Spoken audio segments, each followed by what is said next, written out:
दहशतगर्दों और उनके सहूलतकारों को दुनिया के सामने बेनकाब करेंगे। पाक फौज बहादुरी और कामयाबी के साथ दहशतगर्दी का खात्मा कर रही है।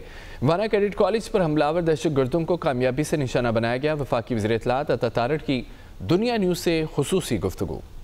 ये दहशतगर्दों का जो ये सॉफ्ट टारगेट की तरफ जाना है, ये इस बात की वाज़ेह दलील है कि अब हार्ड टारगेट तक नहीं पहुंच सकते, इनकी कैपेसिटी खत्म हो चुकी, इसलिए ये आखिरी दमों पे हैं और ये सॉफ्ट टारगेट की तरफ जा रहे हैं।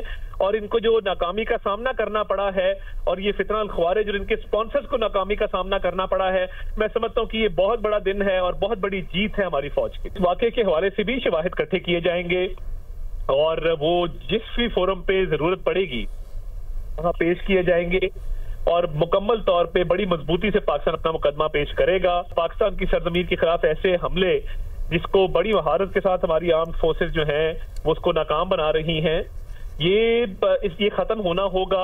दहशतगर्दी का खात्मा इंशाअल्लाह ताला इस मुल्क में होगा और पाकिस्तान ने भारत को भी शिकस्त दी, अफगानिस्तान को भी शिकस्त दी। आपने देखा कि भारत भी जो है वो सफेद झंडा लगा के पोस्टें छोड़ के भागा, अफगानिस्तान भी भागा।